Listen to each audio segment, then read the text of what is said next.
No, tampoco, no, una foto que encontré que era más o menos decente de Google. Perfecto, ya, me ¿Ya? parece. Ya, Esta clase parte haciendo una analogía, siempre la he tratado de hacer y cada vez creo que la he ido puliendo un poco respecto a lo que es el manejo de la inflamación y el uso de los corticoides. El incendio viene a representar un poco lo que, lo que es la inflamación, y obviamente siempre ante un tipo de incendio, antes de que se queme una casa o haya cualquier problema, quienes se encargan de responder son los bomberos, ¿ya? Y estos bomberos ahí, esta foto no está tan buena calidad, pero claro, tienen que apagar y disminuir las consecuencias de este problema. Lamentablemente en la historia siempre ha ocurrido algo que muchas veces se repite, y es que está como casi que en el inconsciente de que hay cosas que los bomberos destruyeron, o sea, hay cosas que destruyó, pero lo que sí fue que lo destruyó fueron los mismos bomberos.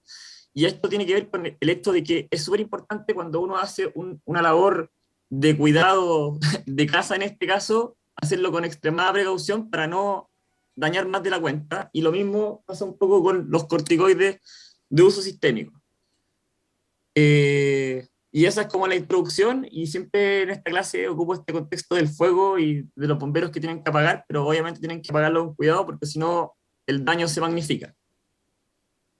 Los objetivos de la clase es que ustedes sean capaces de nombrar los componentes del eje hipotálamo hipófisis suprarrenal, nombrar y explicar funciones fisiológicas de los glucocorticoides, explicar los mecanismos de acción de los glucocorticoides, nombrar los principales usos clínicos de estos fármacos y nombrar las principales RAM. Esto para que tengan una idea más o menos de qué es lo que se va a preguntar, pero igual siempre de repente se escapa una pregunta un poco no tan explícita como las que encontramos.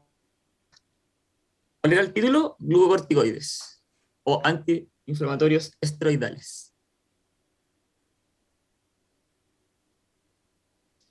Para partir, la clase en realidad es importante definir qué son los corticoides, y los corticoides van a ser hormonas endógenas esteroidales que se sintetizan a partir del colesterol, en donde en esta llamada glándula suprarrenal se dividen en dos grandes grupos, en los que tenemos los glucocorticoides y los mineralocorticoides. O sea, tenemos un grupo grande, corticoides, glucocorticoides, mineralocorticoides, y dos hormonas que son las más importantes, que van a ser el cortisol y la aldosterona. Este cortisol es una hormona que está relacionada con múltiples funciones, es conocida también como la hormona del estrés y es encargada de la regulación del metabolismo. Yo le he dado un poco de vuelta al tema del cortisol y me he dado cuenta que en realidad, más que ser la hormona del estrés, es una hormona que tiene como fines compensatorios. Lo que hace es ir regulando, en el fondo, todas estas macromoléculas, lípidos, carbohidratos y proteínas, y las va destinando según sea la necesidad. El estrés obviamente se ve muy relacionado en ese aspecto. Cuando nos referimos a estrés, no nos vamos a referir como al estrés laboral, que es normalmente el que se nos viene a la cabeza, sino que se viene a una situación problemática, el cuerpo debe dar solución, y entre estas vamos a nombrar lo que son la inflamación, la infección, fiebre, dolor y otras. Y la otra patita de estos corticoides, en el caso de los mineralocorticoides, vamos a hablar de la aldosterona, y que es una hormona importante que tiene que ver con las funciones del equilibrio hidroelectrosalino o hidroelectrolítico.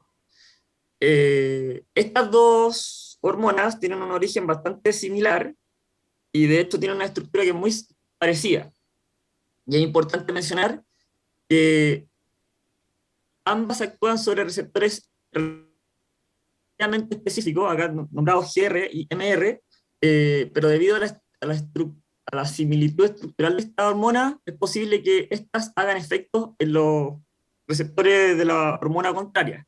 Es por esto que igual existe una enzima en cada una que en el fondo inactiva a la hormona contraria para evitar que se haya mayores efectos, pero llega un punto en cuando las dosis ya son muy elevadas que no existe la compensación. Alguien me escribe. Ya, avíseme por favor, porque no sé qué pasa con el internet.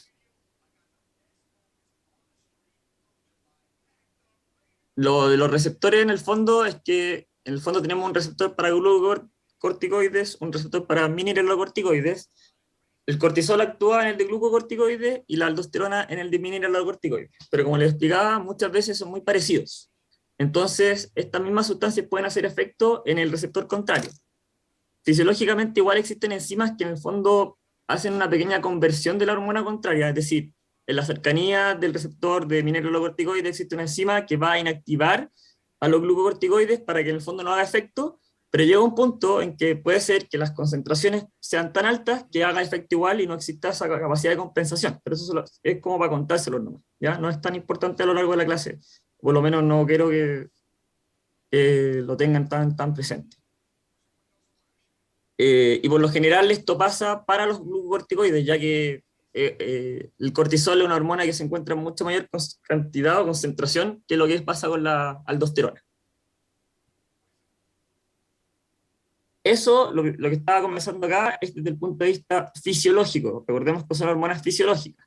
¿Ya? Y si vamos un poco a lo que nosotros podemos entender como corticoides, como fármaco, van a ser moléculas sintéticas que van a emular los efectos de los glucocorticoides y que por lo general, para que ustedes tengan contexto, van a ser usados como antiinflamatorios, antialérgicos e inmunosupresores. A pesar de que hay muchos más usos, estos van a ser como los generales para que los tengan así como de que se hagan una idea de qué es lo que está pasando.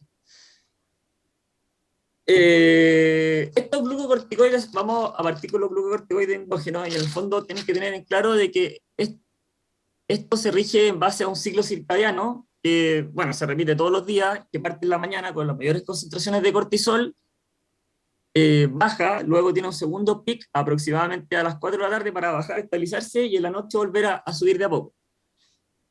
Esto es fisiológico, ya y está regulado por sensores hipotalámicos, y estos sensores hipotalámicos van a dar ciertas señales a otras glándulas, como lo van a hacer la hipófisis y la glándula suprarrenal, y ahí lo vamos a explicar un poco más en detalle.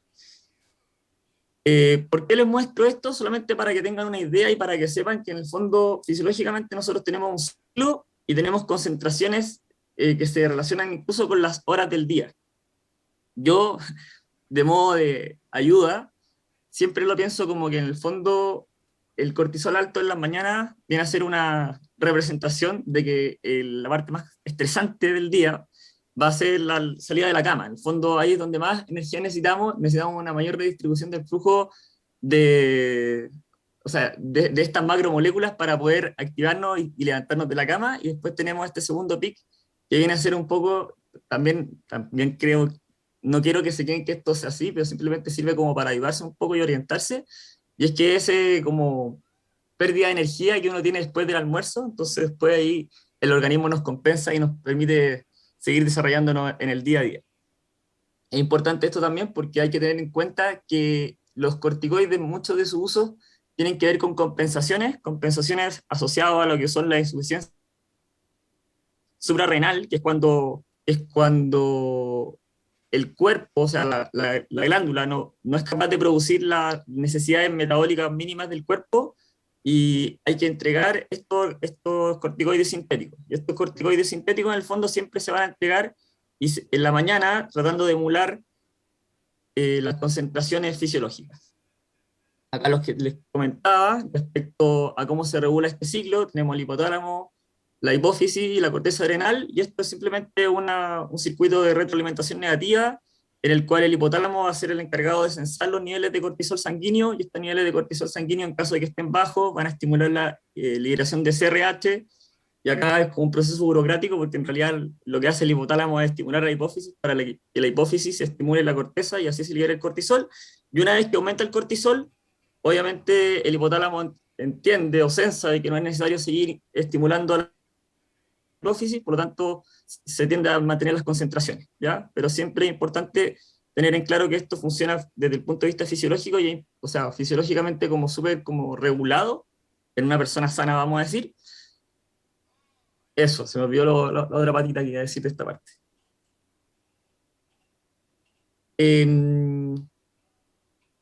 Casos importantes, en el fondo, lo que les quería decir respecto nuevamente, a lo que es la insuficiencia suprarrenal, las expectativas del cuerpo no estarían cumplidas, por lo tanto, hay que ver qué pasa acá.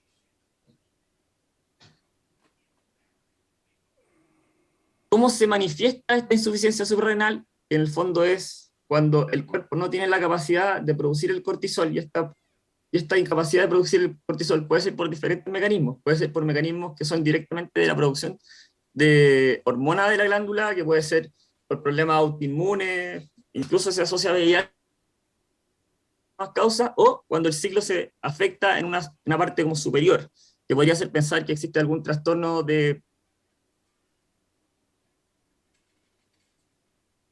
trastorno tipo tumor que nos afecte la liberación, o lo más importante tiene que ver con un tema de que es supresión del eje. Y esa supresión del eje se corta mucho, se escucha cortado. Déjeme un segundito, que la verdad. Pero no es tanto, a veces nomás un poquito. Voy a ver qué pasa con el internet, porque lo tengo bien acá. No he profundizado en la supresión del eje. Voy de nuevo, voy de nuevo. Ya, el tema de la supresión del eje es respecto, importante con la insuficiencia suprarrenal, en base a esto mismo, porque en el fondo esta supresión del eje se va a manifestar cuando a un paciente que esté en tratamiento con estos corticoides, el hipotálamo los va a censar como corticoides endógenos, por así decirlo. No los entiende como moléculas sintéticas, sino que el mismo hipotálamo siente de que ya tiene la cantidad adecuada en sangre de la hormona. Pero el problema es que no es por la producción, sino que tiene que ver con un suplemento, o fármacos que sean de manera externa.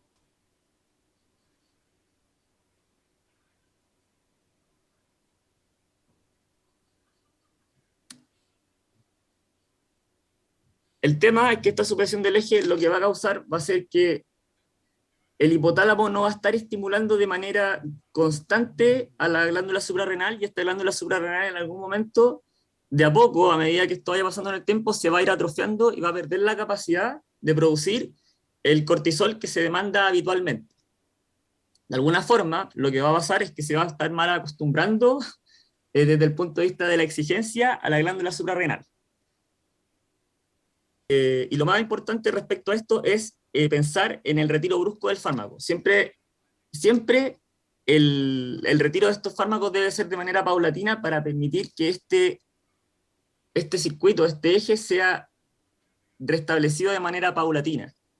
¿Ya? En el fondo, cualquier problema asociado al eje, o sea, cualquier problema para evitar problemas con el eje, tiene que pensarse en un retiro paulatino del fármaco.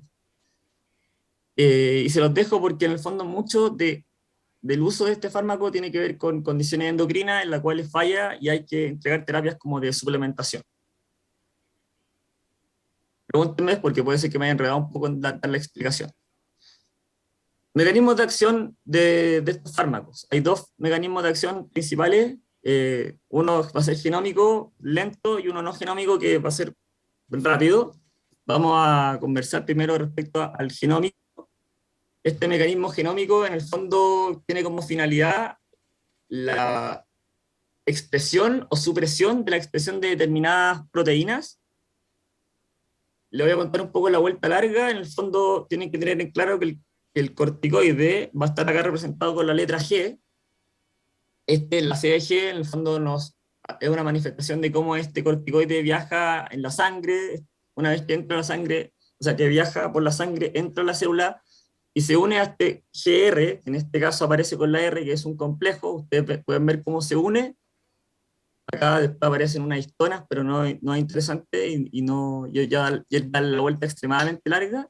Lo importante es que después este complejo con el glucocorticoide tiene la capacidad de entrar al núcleo de la célula y unirse a determinadas como sectores del ADN, y esta interacción con determinadas como sectores de ADN, que se denominan GRE, van a determinar, como les decía, la expresión o supresión de determinadas proteínas. Es por esto que el mecanismo de acción es lento, porque el fondo se da como la vuelta larga, se actúa a nivel genético y se traduce en cambios proteicos que puede ser una mayor producción o una supresión.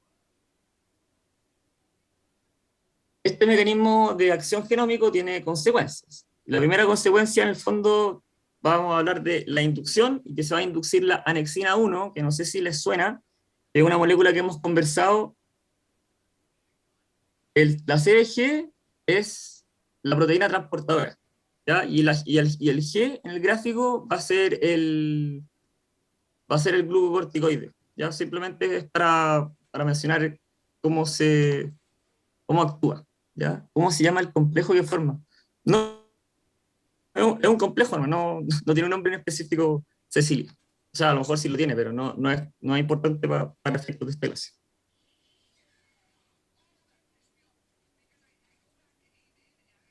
¿Ya? Entonces, importante, inducción, la anexina 1 y vamos a decir enzimas gluconeogenéticas. Y estas enzimas gluconeogenéticas van a ser enzimas que están encargadas de aumentar la glicemia y van a, en el fondo, a metabolizar y redistribuir el flujo metabólico de diferentes moléculas, o sea, proteínas, carbohidratos de mayor tamaño o lípidos, ¿ya? Y se van a reprimir otros genes, uno relacionado con la propia melancortina, pero la propia melancortina es una molécula que está relacionada con el eje, entonces no afecta mucho, sino que en el fondo esta propia melancortina vamos a decir que es como un policía que nos mantiene atentos a qué pasa con el eje, si se aumenta o disminuye. La osteocalcina tiene que ver con el tema de que se va a disminuir la fijación del calcio al hueso, y ahí vamos a conversar respecto a algunos problemas que nos pueden causar estos corticoides. La somatotrofina también es conocida como la hormona del crecimiento, y en el fondo también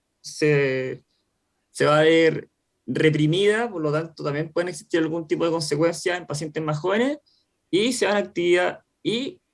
va a reprimir la expresión de activadores transcripcionales de moléculas proinflamatorias como la COX-2, oxidonidrasa y otras en el fondo. Se va a reprimir la expresión de moléculas relacionadas con la inflamación. Que hacen las enzimas neoglucogenéticas, favorecen la neoglucogénesis. ¿Ya? En el fondo, van a buscar en el fondo aumentar la glicemia en sangre, dependiendo de las diferentes requerimientos. Profe, ¿puede repetir la explicación de la diapositiva? ¿De cuál diapositiva? Maximiliano. ¿De esta misma? ¿De la inducción y represión? Mi duda era la inducción. No, es que se aumenta en el fondo, como les decía, esta vuelta larga de esta diapositiva, en el fondo, en resumen, es que los glucocorticoides van a estimular la producción de algún tipo de proteína o van a reprimir esta estimulación. La cosa es que estas proteínas tienen funciones más específicas. Acá les pongo una, que es la anexina 1, que la vamos a revisar después y que yo creo que ya incluso se ha comentado en clase, y de manera general les comento enzimas neoglucogenéticas, o sea, gluconeogenéticas, en el fondo que van a ser enzimas que tengan que ver con que se favorezca el aumento de la glicemia, pero todo esto dependiendo de las circunstancias.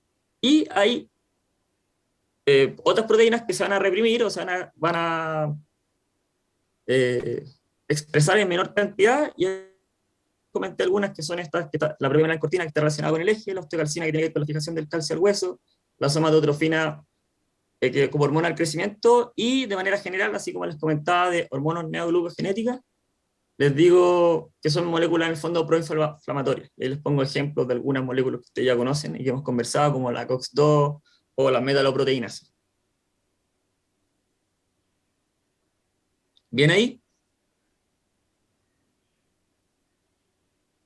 Bien, sí, gracias. Ya. Después, esta es la misma diapositiva que ya es textual de la clase del doctor Gallardo, de la forma en que se sintetizan la prostaglandina y los leucotrienos. En el fondo, este paso es importante. Ustedes se acordarán de que los AINES actúan a nivel de las COX, o por lo menos uno de sus mecanismos es a nivel de las COX, y si se fijan, esto ocurre acá, un poco abajo, entre el ácido araquidónico y las prostaglandinas.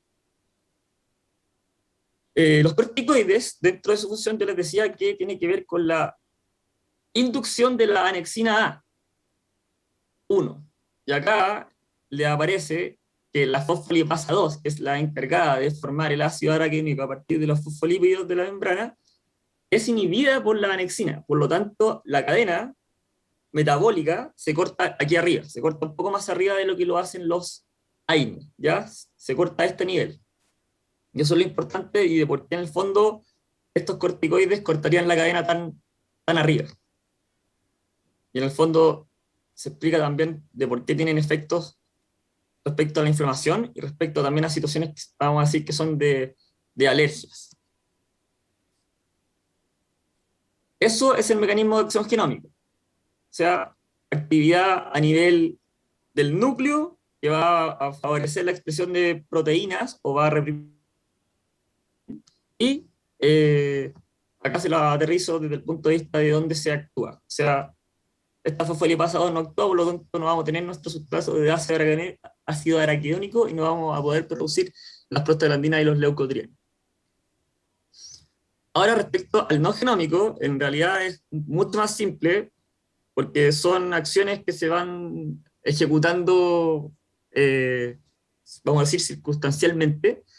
Una de las más típicas tiene que ver a nivel del tejido nervioso, en donde se activa, se modifica la velocidad de descarga de ciertas neuronas, y esto estaría muy relacionado con que estos pacientes eventualmente pueden presentar problemas nerviosos, pueden presentar problemas de trastornos de ansiedad, algunos se habla que de depresión, y todo esto estaría relacionado simplemente a que desde el punto de vista como fisiológico, actúan modificando la velocidad de descarga de alguna neurona.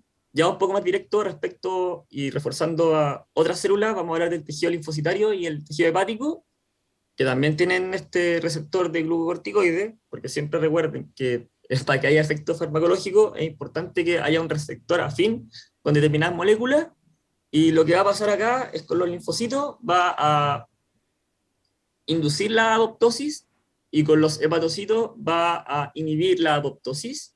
Y el efecto que ya le había comentado hace poquito tiene que ver con el tema de la supresión del eje, que genera un efecto inmediato en la secreción de la ACTH, pero para que sea un efecto importante en el fondo tiene que ser a largo plazo, ¿ya? Y esto, se lo reitero, el tema de la supresión del eje es como yo les decía, que era como una especie de entrenamiento. En el fondo, si es que uno les da, o desentrenamiento en realidad, si yo le doy a este paciente corticoide, mi hipotálamo lo va a censar como un corticoide endógeno y va a dejar de enviar moléculas para que se produzca más, por lo tanto puede tender a una atrofia, entre comillas, que puede ser paulatina, de la glándula suprarrenal. Seguimos. Farmacocinética de estos fármacos. Estas diapositivas son rapiditas. Hay múltiples presentaciones: oral, intramuscular, endovenosa, tópica, que es muy típica, intraarticular e inhalatoria. Siempre esto se adecua un poco a las situaciones clínicas en las que se utilizan. Muchas veces se utilizan para el control de patologías autoinmunes, por lo tanto, súper importante tópico, y no se dejen engañar, porque a pesar de ser tópico, en el fondo pueden llegar a tener un efecto sistémico si se usan en dosis, no, o sea, dosis altas y por periodos de tiempo largos.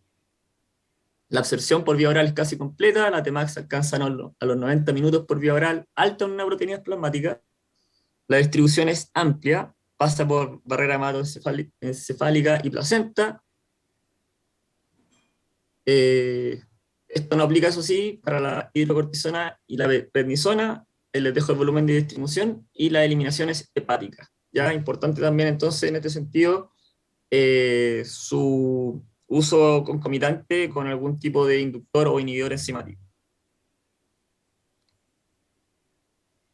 Acá les muestro una tabla respecto a las potencias, porque yo les comentaba que estos fármacos en el fondo, si bien son glucocorticoides, igual pueden tener efectos mineralocorticoides. A medida que avanza en el tiempo, los fármacos más nuevos ya pierden esa como acción en el receptor mineralocorticoide, pero en dosis alta ya igual vuelven a hacer. O sea, no se pierde nunca selectivamente, por un tema del que yo les comentaba de la similitud estructural. Otra cosa que pueden notar en esta es que, por ejemplo, nosotros tenemos la hidrocortisona, que va a ser nuestra representación del cortisol, que tiene una potencia de glucocorticoide y mineralocorticoide de 1 y tiene una dosis equivalente de 20. Fijémonos en los efectos glucocorticoides y de cómo en el fondo estos fármacos han sido desarrollados y son compensados para mantener siempre la misma dosis sanguínea, independiente de que en el fondo, claro, en la beta-metasona tiene 35, pero la dosis equivalente es de 0,6, es mucho más bajo en el fondo, y siempre van a estar compensados. No sé, acá podemos ver la prednisona y la metilprednisona, de cómo tiene una potencia 4, pero la dosis es 5, y la metilprednisona 5, pero la dosis es 4. En el fondo, son fármacos que están compensados para que las dosis siempre se mantengan similares a lo que son los cortisoles endógenos.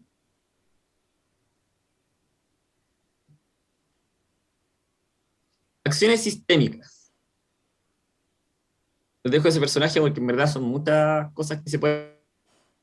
y acá les voy a comentar una generalidad y vamos a ir revisando después una por una. La más conocida tiene que ver con la resistencia al estrés, y yo les comentaba que tiene que ver, en verdad, más que resistencia al estrés propiamente tal, tiene que ver con una capacidad de respuesta ante determinadas situaciones, y en verdad va de la mano con decir que regulan el metabolismo de los carbohidratos, lípidos y proteínas, porque en el fondo si lo piensan bien es lo mismo a fin de cuentas.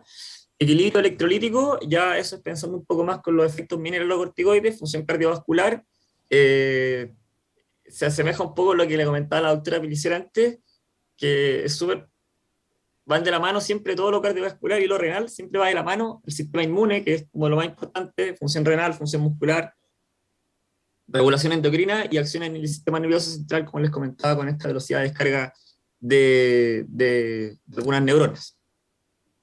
Acá, de las diapositivas más importantes, porque en el fondo esto va a justificar el uso de los corticoides. Esto principalmente por el efecto genómico, van a inhibir la síntesis y secreción de interleuquina, y acá les pongo varias, creo que ya algunas ya las conocen, la interleuquina 1, 2, 5, 8, y en el fondo todas estas que son moléculas proinflamatorias que activan células sanguíneas, que actúan como quimiotácticos, no van a estar activas como deberían estarlo, por lo tanto la respuesta inmune va a disminuir. Va a reprimir la expresión de moléculas de acción endotelial, por lo tanto todas las células sanguíneas, todos estos leucocitos o linfocitos que quieran salir del torrente sanguíneo a los sitios en cuestión, no lo van a poder hacer de la manera adecuada, por lo tanto la inflamación va a tender a disminuir. Disminución de la síntesis de proteínas de fase aguda de la inflamación, que era lo que habíamos comentado, o sea, que son de las respuestas iniciales, vamos a decir. Disminuye la degranulación del mastocito, me cambia solo, perdón. Y la respuesta de estos mastocitos a inmunoglobulina E, que van a disminuir la expresión clonal y la citotoxicidad mediada por células T. Por lo tanto, no sé si pueden ver, actúan a nivel de muchas eh, aristas que presenta la inflamación. Efectos metabólicos. Eh, esto que le aparece en pantalla, ¿saben qué es? ¿Alguien lo ha visto? ¿Alguien le suena? ¿Alguien le interpreta? O no saben lo que es?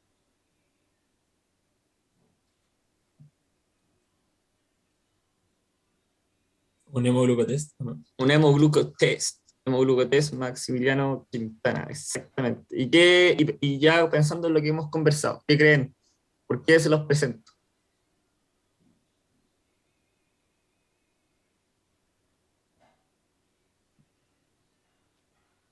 ¿Por qué yo sería tan poco creativo y fome y les pondría una foto de un hemoglucotest en una clase de corticoides? Por lo de las enzimas gluconeogenéticas. Ya, bien. Ahí que dice, ¿por qué alto nivel de estrés pueden aumentar los niveles de glucosa? Básicamente es eso. Sí, básicamente también lo que dice, creo que fue la Cecilia la que habló, ¿no? ¿La Cecilia? Sí. Sí. Efectos metabólicos. Ya vamos a comentar algunos efectos metabólicos. Inhiben la utilización periférica de glucosa y favorecen la neoglucogénesis, así aumentando la glicemia. Ya, perfecto. Y acá en el fondo se presenta una secuencia, esas clásicas secuencias del aumento de la intensidad de hiperglicemia, disminución de tolerancia a la glucosa, hiperinsulinemia y terminar en diabetes finalmente. ¿Ya? Pero lo importante es que tienen que tener claro es que estos fármacos aumentan la glicemia. ¿Ya? Y en cuanto a los lípidos, también pasa lo mismo, aumenta la lipólisis y aumentan el número de ácidos grasos circulantes en sangre. Por lo tanto, hay que tener ojo y tener por lo menos presente qué pasa con estos pacientes que tienen condiciones eh, de glicemia o lipídicas presentes. Siguiendo con otros efectos, vamos a comentar un poco de los efectos. Me quedó el audio, dame un segundito. No, borré el audio, dame un segundito. Ahora sí. Dentro de otros efectos, similares a lo que son la aldosterona, pero todo esto tiene que ver con el efecto de, repito, altas dosis o corticoides que tengan un poco más de efecto a nivel mineralocorticoide, van a favorecer la eliminación de potasio y aumento de la reabsorción de agua y sodio.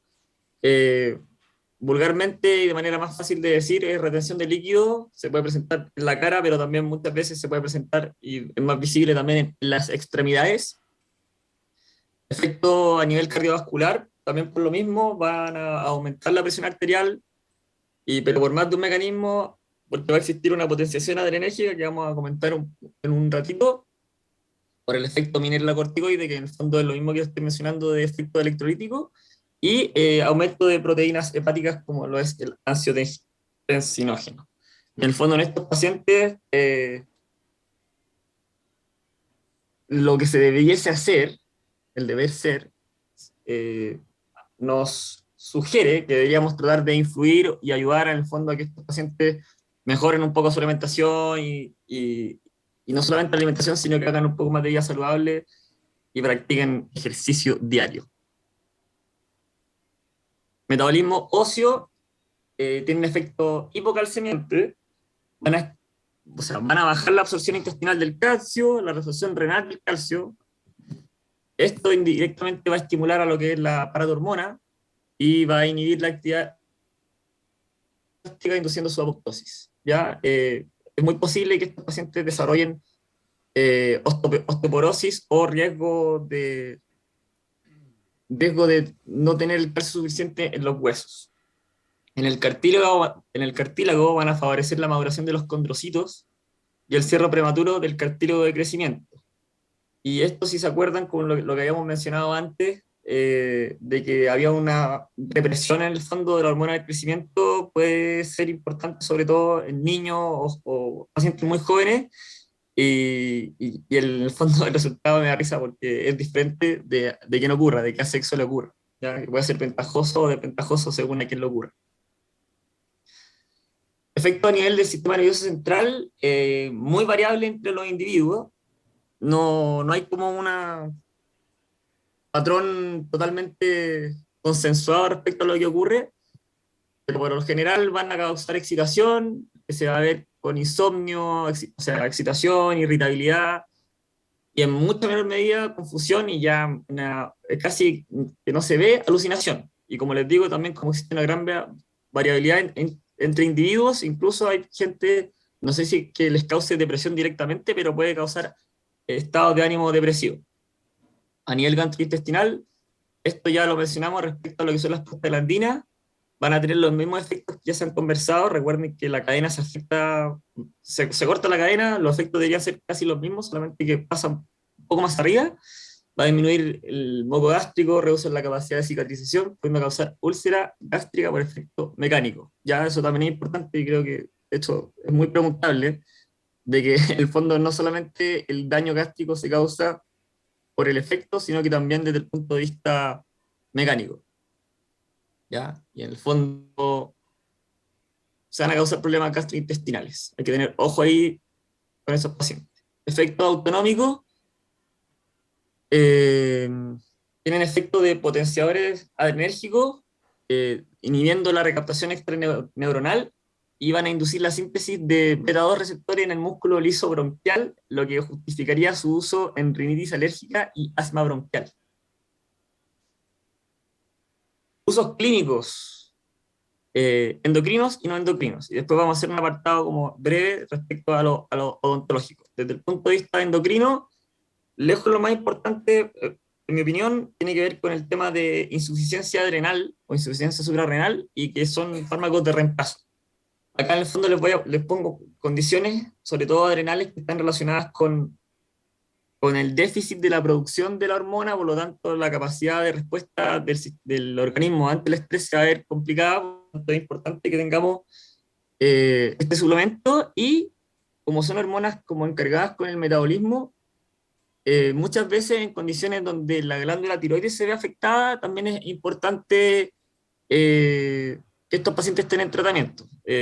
Solamente se los menciono, pero no quiero profundizar en el tema tiroideo y por lejos quédense que se utilizaría como reemplazo ante insuficiencia adrenal. Usos clínicos, ya no pensando en lo endocrino, propiamente tal, pensar en antiinflamatorio, antialérgico, inmunosupresor y antineoplásico, incluso en algunas ocasiones, se puede ocupar algún tipo de reumatopatía y colágenopatía, súper como común en situaciones donde haya componente autoinmune, como son el lupus, la artritis, el síndrome de Sjögren. Hay siempre estos pacientes, o sea, es bastante posible encontrarlos en tratamientos largos fármaco. Enfermedad alérgica, choque anafiláctico, no se va a usar en ningún caso como primera opción, pero sí para ya una etapa más posterior, EPOC o picaduras de insectos. Muy utilizados también en todo lo que es dermatología. También en odontología vamos a ver algún tipo de patología que sean como de mucosa, y nuevamente inmunes, donde también se pueden ocupar de manera tópica algunas afecciones oculares que no quise profundizar, e inmunosupresor en trasplantes para evitar los rechazos o para disminuir los problemas asociados al rechazo. En odontología, principalmente se utilizan en cirugía y en patología, siempre con finalidades de disminuir la inflamación y disminuir como la respuesta inmune en el control de trismus y en el dolor postoperatorio en cirugías más complejas. No, no piensen que se van a utilizar en simples, sino que son cirugías más complejas que requieren un mayor manejo de la inflamación. Y como les decía, en patología, o sea, en patología, valga la redundancia, en patologías como autoinmune o con componente inmune, en el pénfigo, penfigoide, el intestino. ¿Ya? Y en la ATM, o sea, en TTM, se utiliza también para tratar un poco lo que es la artritis de la ATM. Reacciones adversas. Hipercortisolismo iatrogénico, ¿ya? Y evidenciado por la superación del eje, y en el fondo este personaje, no sé si es que se acuerdan de las patologías asociadas a trastornos suprarrenales, no sé si se acuerdan de qué puede ser este personaje que tenemos acá, qué enfermedad como típica que yo creo que vieron en el colegio, incluso lo pudieron haber visto en fisiología el año pasado, podría tener este paciente.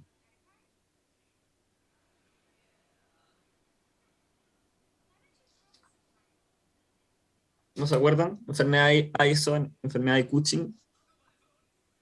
Ya, en este caso, el paciente está presentando una especie de enfermedad de Cushing, síndrome de Cushing. Muy bien, María de los Ángeles.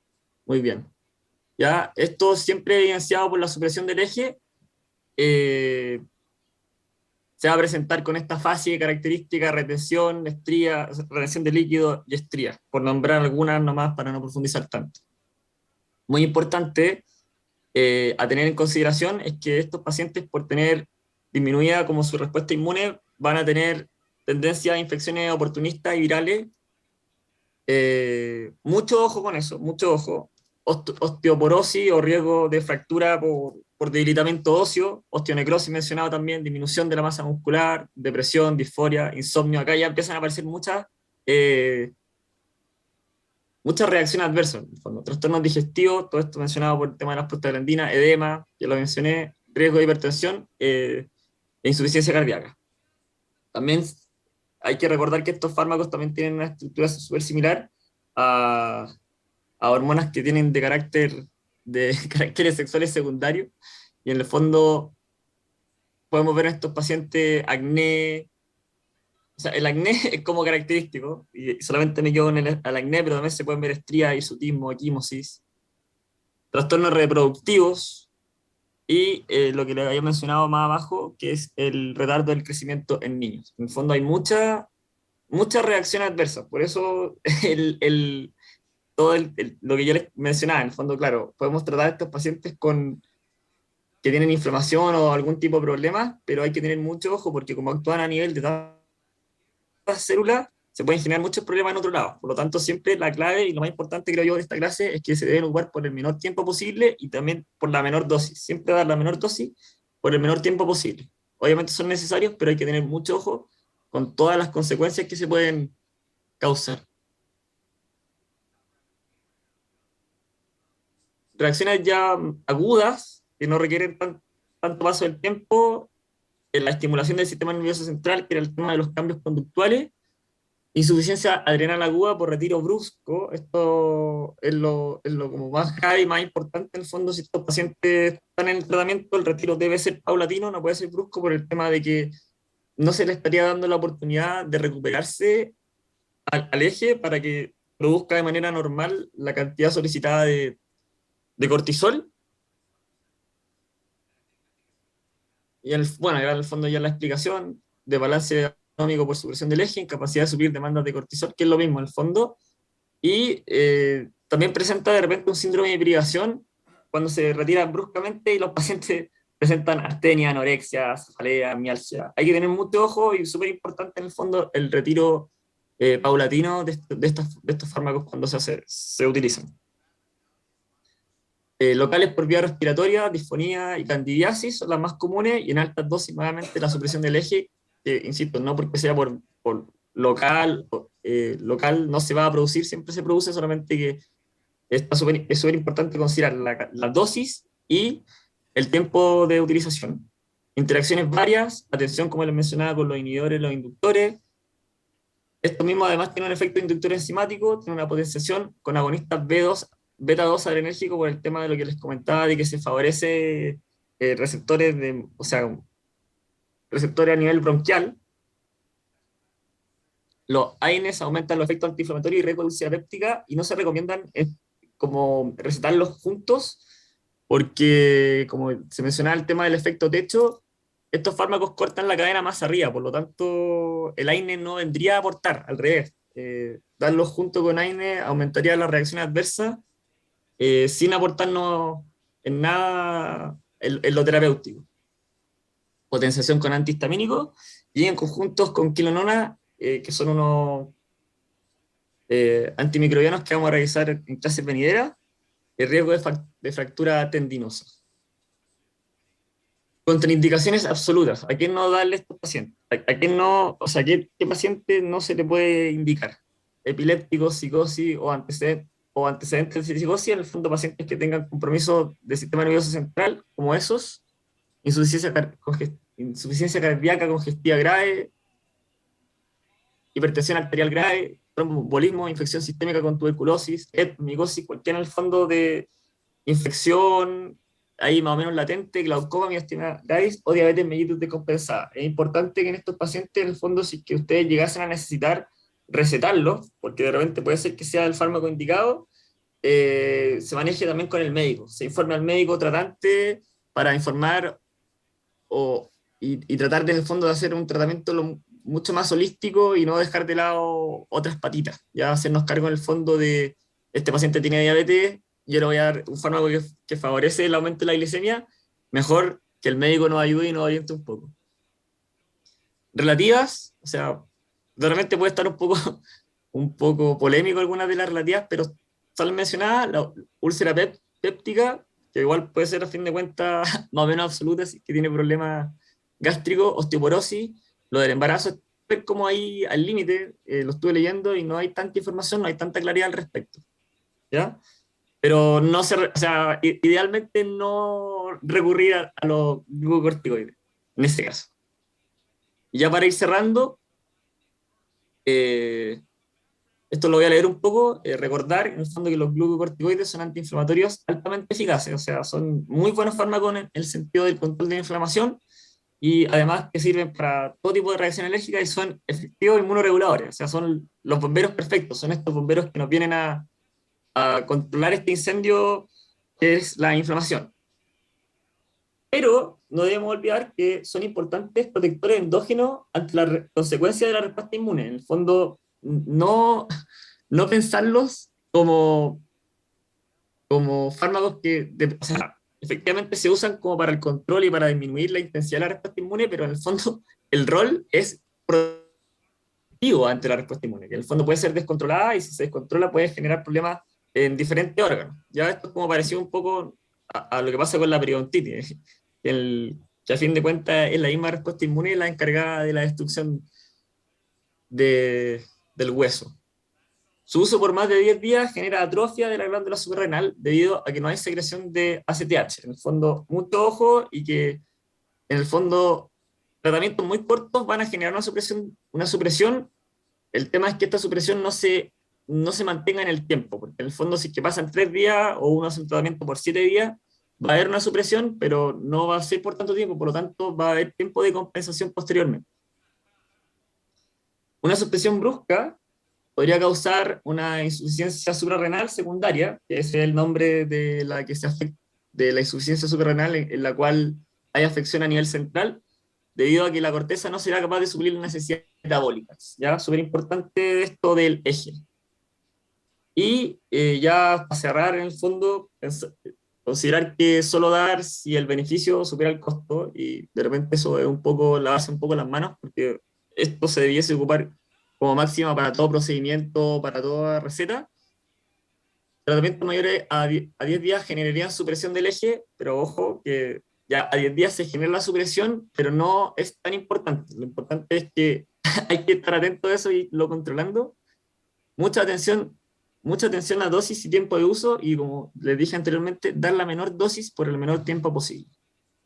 ¿Ya? Y acá ya cerrando la clase, en el fondo tiene que ver con que sean como bomberos, pero el manejo del bombero tiene que ver con el manejo, con el conocimiento de lo que ustedes están recetando. En el fondo, no desligarse, ser responsable, como yo partí la clase diciendo que esto es la solución, pero en el fondo, si es que no conocemos bien la solución y no manejamos las consecuencias que pueden pasar, se nos pueden generar otros problemas. Lo mismo, en el fondo traten de evitar en el fondo que conozcan el fármaco para que no desarrollen más problemas de los que ya se tiene el paciente per se.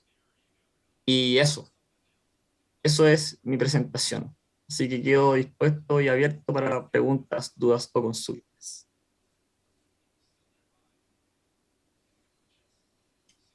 ¿Preguntas para el doctor? ¿No tienen duda? Deben tener muchas dudas porque esta clase es muy compleja. Es un enredo. Sí. Nada, parece que están todos silenciados. Ya ahí vamos a tener que aterrizar preguntas más concretas cuando hagamos una ayudantía. Ya, porque hay mucho que estas clases son clases que en verdad de repente hacerlas así es un poco latero, porque uno entrega mucha información y ustedes no tienen el tiempo de digestión, ¿ya? Pero ahí vamos a buscar una forma de integrar esta materia. Ya, Hay que perfecto. ingerirlo, dice April. Sí, hay que ingerirlo primero y digerirlo. Exacto. Oye, bueno, recuerden entonces que la semana que viene tenemos el seminario presencial, ¿ya? Que solo se pueden excusar los que